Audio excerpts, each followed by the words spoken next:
Make a beautiful wall hanging by using ice cream sticks.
You can write any letter or name.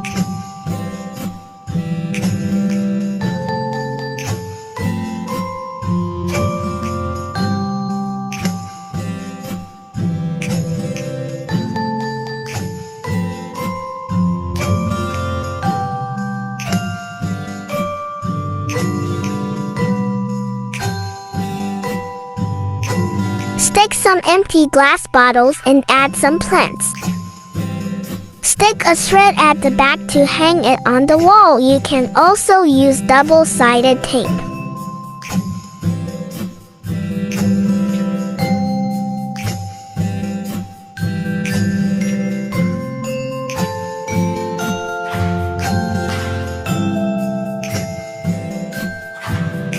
It's ready!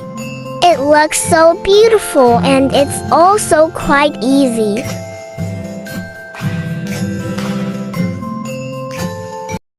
Thanks for watching.